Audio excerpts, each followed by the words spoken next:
Okay, and then one other thing. She was explicit in telling the senators that the administration thinks it would be helpful if they held off on additional sanctions over the next less than 2 weeks now. And as I'm sure you noted, Chairman Menendez, in his opening statement, said some of us are working on new sanctions that would lead to further reductions in purchases of Iranian petroleum. And the administration is now being criticized by a number of Republicans for suggesting a slowdown in movement towards new sanctions, including Chairman Royce, Senator Kirk. Why is it, when you yourselves believe, as you just said, that the only reason the Iranians are at the negotiating table is the sanctions, why is it necessary, or why is it advisable for the Senate to slow its movement on additional sanctions?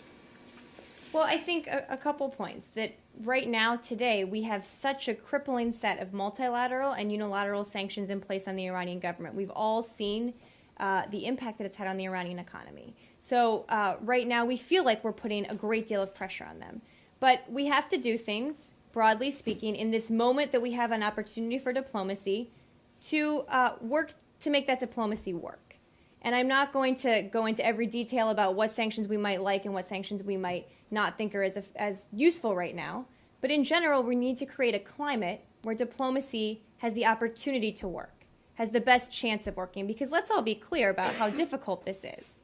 This is not an easy process. It's very complicated. So we need to set the conditions, we need to set the stage, we need to do everything we can to give us the best chance to succeed diplomatically, because that's everyone's goal, that we resolve this crisis diplomatically. And so we have to give ourselves a chance to do that. But if sanctions brought them to the table, why wouldn't more sanctions make them even more eager to rein in their nuclear program and thereby get relief from the sanctions? Well, we'll keep talking to Congress about when and if and what those new sanctions might look like.